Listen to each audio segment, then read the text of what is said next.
Hello, my name's Paul Dalgarno, and I'm the author of A Country of Eternal Light. So this book is through Fourth Estate, which is an imprint of HarperCollins publishing, and it's a first-person account by a woman called Margaret Bryce, a woman who was 64 at the time of her death in 2014, and she's still around revisiting parts of her life and in a way trying to work out why she's going back and revisiting her life. This is my third book, so it's my second novel and third book overall. I had another book in 2020 called Polly, which was a novel, and way back in the mists of time in 2015, I had a memoir stroke novel. It was a bit of a mashup in a way, and that was called And You May Find Yourself. Margaret Bryce is partially made up and partially an amalgam of some women who were very influential in my life.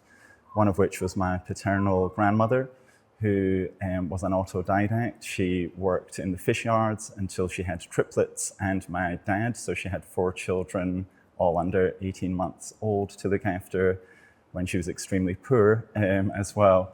And my granddad continued to work in the fish yards. She couldn't work. She had 4 babies to look after, all of whom had whooping cough, etc., like Margaret Bryce's children in the novel. Actually, when I started writing this book, there were 3 children, so I was copying the triplets idea, but one of them got kind of knocked off in the drafting process over the years. And one of the many things I loved about my gran was she would read books like, Paradise Lost or the Satanic Verses, just because she was drawn to them, she was interested in them. She wasn't bragging to her friends down at the local shops that she was reading so-called literature. She was just very interested in these ideas, took them on the value of whether she found them entertaining or not, wasn't trying to score any points with anybody. So that was one of the inspirations. And the other one was my mum, who died a few years ago, and very much, a type of sensibility that's in there with Margaret too comes from my mum. It was great living with a character in my head. I have to say, the character didn't work for me for quite a long time. In this book, in very early drafts, we're talking nearly 10 years ago, that the first bits that are currently in this book were written, even though it all looked very different. It was a third-person narrative because I didn't really want to try and do a first-person woman narrator. But I experimented with that, and I would say that basically the reason it wasn't working is because it always felt like caricature to me. I was trying to be in the head of a woman, as it were, which is obviously impossible. And therefore, for me, it really started working when I stopped trying to think of it as being a woman, as performing as a woman, as the writer, and just realized the bog standard truth that is right in front of all of us, that we're 99.9% the same, male, female, other, and that our concerns and inner thoughts aren't necessarily all that different. I wanted to really explore this idea of complicated grief, which is when you're not there when somebody dies for whatever reason, or the death happens to go against what we believe to be the natural order of things. So a child dying would be an example, but also you can't see somebody's coffin, you can't go to the mortician to see them and say goodbye. And therefore, a particular condition can happen, a type of grief. All grief is complicated, as we know, but a type of grief where the person is both alive and dead in your mind. So they're kind of crossing those two things. And say 3 of my very close family members have died since I moved to Australia years ago. More than 3 have died, but on 3 occasions I couldn't get back to the funeral, including for my mum. So I was very interested and aware of this idea of, hang on, but the last time I saw this person, they were alive, not alive and well, but they were alive and speaking. And then there wasn't that bit where I had to confront the kind of absence of that person in a bodily form. So I felt this was something on my mind anyway, and by making Margaret a ghost, it was a way to, embodies the wrong word here, clearly, but it was a way to work with this idea that somebody, almost like a Schrodinger's cat situation, what if somebody was alive and dead at the same time? And I can't say at any point, I mean, I think of it as a ghost story now, but I was never thinking of creating a ghost. I was just thinking of having somebody who was dead and alive, which in shorthand is clearly a ghost. There's quite a big twist in this plot, which, again, a bit like the ghost thing, I didn't think of it as a twist. I knew there was something else that had to happen in the story. And originally, when I was reading it, I had quite a clear idea of what that was going to be. But the twist, for want of a better word, that happens now only came to me at the end of 2021 as I was fully immersed in drafting and redrafting the book. And when it did, and I wrote it, basically I woke up one day, I had lost my job. I'd been writing this book for 3 months, every single day, 8 hours a day at least. And it was lockdown as well, so I was fully immersed. When I had a shower, I was thinking about Margaret and Eva and Rachel and Henry and their dogs and whatever else. It was basically like being stuck inside the book, inside a dream, essentially, that nothing was puncturing because I wasn't leaving the house. I couldn't leave the house. So it was there the whole time. So the revelations were coming thick and fast as I was writing it. And one day I woke up, having kind of had the idea for where the story was going. I woke up thinking, right, today's the day I'm going to try and write it. And I wrote what essentially became the twist in one go, not knowing when I started that day whether it was going to work, whether it would feel forced or just unrealistic or just for a million of the reasons it might not work. And I wrote it, and when I got to the end, I burst into tears. And I'm somebody... I envy people who can cry more freely than I can. I can remember the last 5 times I've cried, and it's over a number of years. It's not over weeks.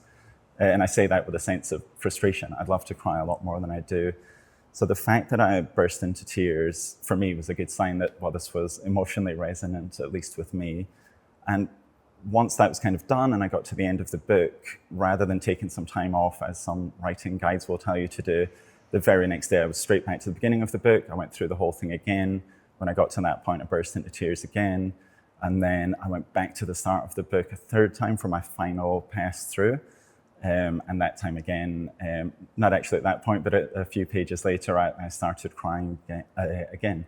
So it came about as a bit of a surprise to me, but once it was there, that felt like exactly where the story needed to go. The choice of title for the book is mine, but it's not the choice of title I submitted it to the publisher with. So my title, which I thought was hilarious, was Margaret Bryce's Post-Life Crisis, because it's a story about a woman who is having a post-life crisis and trying to resolve that. The publisher, very wisely, I think, Catherine Milne, picked up the book. It was the first publisher the book went to. It got picked up immediately, which was a very new experience for me. And when it got taken to acquisitions, everyone said they wanted to publish it in the acquisitions team. But there were a few raised eyebrows, I think, about the title. The distilled version of that being maybe the jokes should start inside the book and not on the cover of it. And so I'd always had A Country of Eternal Light there as a kind of alternative working title for the book. It just so happened my partner always said it sounded too religious, as in A Country of Eternal Life. But when the first title got rejected, the last thing I wanted was somebody else to pick a title for it and me to have to go through my life saying I didn't pick the title. So really, I got back as quickly as I could to the publisher with, I think, 3 different suggestions. The first one, the strategically placed one, being A Country of Eternal Light, which is now what the book's called. I started writing really around about the time of being about 18 or 17 even. Now, I left school at 14, which is insanely young to leave school. I have no school exams whatsoever. I became a painter and decorator's apprentice for £25 a week in Aberdeen in Scotland, where I'm from. And when I was 17, I decided, for a variety of reasons, to go back to a community college to do a night class in English literature. And being there, and particularly reading the book Catch-22, I suddenly had this realization that the thing I'd loved for years, mostly through music and Bob Dylan in particular, which was lyrics and words and just the suggestive power of language, was also there very much in books, which, because I left school so early, I hadn't really read beyond adolescent books. And yeah, that book in particular gave me the sense that you could treat a historical event, something very significant, very dark, very, important, if you like, but with a lot of humor, albeit dark humor and levity. The first piece I ever published was a journalism piece because after university, the only way I knew how to get paid to write was to be a journalist. So I went to train to be a journalist. I got a good job at a Scottish national paper shortly afterwards, and the big issue, it was a job split between two different publications. And the very first piece I got published was on a homeless project in Aberdeen, where I'm from. And it was an artist that had been working with homeless people, an artist called Eva Mertz, who's Danish but had a residency in Aberdeen and was working with homeless people in the city. So I'm from Aberdeen in Scotland. I was born there and raised there. From about the age of 19, I've traveled quite a lot. I lived in South America for a couple of years, in Chile. I've been back and forth to Spain quite a lot because half of my degree was Hispanic studies, so Latin America and Spain, which meant I spent a lot of time in Spain, and various other travels. But when I left university, the first thing I did was move to Italy to teach English in an English as a second language school, at which point I met my wife, who is from Melbourne, so she's Australian. She'd been traveling for years. We got together in the south of Italy, stayed there for a year, lived in Scotland for 6 or 7 years in Edinburgh and then Glasgow. And then we had our first child and we're about to have our second child. And at that point, we thought the time was right to move to Melbourne. This was 2010, to be around my wife's family and to have that extra family connection, I guess, while we were raising young children. I haven't so far repeated characters in any of the work I've done, but I think I have repeated motifs, the main one being family, really. I mean, there are beautiful, very well done social novels out there that deal with broad dynamics in society. I'm particularly fascinated, in my case, in families and how we kind of, whoever we are, we seem to end up in these situations where we're placed with people who we rub up against in an imperfect way. So it could be, the sibling you don't get on with, or the dad that you have a strained relationship with, or indeed the mum. And so it's always fascinated me that this just seems to be the way it works out, whether it's the law of averages or whatever, but you will spend 15, 16 years of your life stuck in the back of a car with somebody you don't particularly like, but that you love, and who in their own way, indirectly, is teaching you lessons. And maybe the lesson is, you never want to be with someone like that ever again in your life. But for me, the family and those close relationships, close loving and aspiring to be loving and failing to be loving relationships are the ones that most fascinate me as a writer.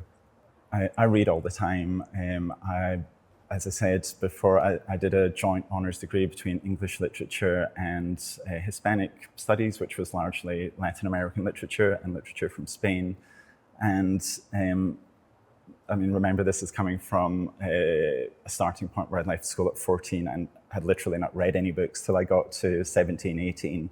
So I've always had a deficit sense with books, that other people have read more than me. So at university, I was, virtually reading in the shower, not quite, but reading absolutely everywhere I could, 3 or 4 books a week. And I've always continued that practice throughout my life. And then when I moved to Australia, suddenly I had a new deficit to work with. I thought, oh my God, I don't know Tim Winton, etc. And so for the 13 years that I've lived in Australia, I've focused as much as possible on Australian writers and Australian literature, as well as Scottish literature, which I have a particular love for, and some Hispanic literature, to really just keep up with what's going on. But for me, it's my number one form of entertainment to keep reading. I've just started reading a book called All That's Left Unsaid by a writer called Tracy Lien, who is an Australian writer based in the US. This book's just been longlisted for the Stella Prize, which will be, I think the shortlist's announced shortly. the long list announced longly, and I'm absolutely loving it so far. I've only read a chapter, but it seems to be basically a bit of a whodunit thriller, etc., but very literary, very beautiful language, with a Vietnamese-Australian theme running through it, which I'm kind of interested in because it's an area I don't know much about. So there's that one, and my friend Megan Rogers is about to release a book called The Heart is a Star, and I'm also looking forward to reading that one and have an advanced reading copy sitting at home ready to go. I'm currently, stupidly and kind of coincidentally the way it worked out, I have another book coming out in June this year with a different publisher. This is with Upswell Publishing. It's the publishing house of Terry Ann White in Western Australia. And this is a non-fiction book called Prudish Nation, which essentially is looking at the idea of unconventional, in quotation marks, relationships that people have with other people and even with themselves, and how those people feel they go in Australia. Is Australia particularly prejudiced or prudish or open and welcoming country when it comes to these types of things that stray out of the norm? So that could be a relationship where there's a large age gap, a 25-year age gap, say. It could be a relationship between a sex worker and their clients, or multiple relationships. It could be polyamorous relationships, or indeed anywhere on the LGBTQIA+ spectrum. Most of the interviewees for this book, of which there are 30-ish, are Australian contemporary authors, and not just Australian contemporary authors who happen to be, let's say, lesbian for the sake of argument, but who also write about and engage with these types of themes in their work. So people who've really thought through these issues, reflected upon the ways these kind of things are dealt with and talked about in Australia. This all comes off the back of my last novel, Polly, which was essentially about a married couple who open up their relationship and become polyamorous. They start seeing other people. And at the time that book came out, in conjunction with my publisher, I decided to be open about the fact that at that time I was married, but I also had a long-term partner, and my wife also had partners outside of our marriage. And yet we were still committed to each other, which is something I really regret doing now, because in 99% of the interviews, most of the questions were about my personal life, and they were actually really difficult to answer. That's the thing I hated most about it, because there were questions like, what is a typical day in the life of a polyamorous person, which is really, I wouldn't even know now, months, years after writing it, how to answer that question. So as a straightish, white, middle-aged man, this was my first teeny glimpse into what it might be like to be anything other than the thing that queer is defined against. And so that sent me on this journey, if you like, to talk to lots of people with broad and diverse experience of being seen as the other and treated in that way by mainstream Australia. Thank you for having me. It's been great to be here.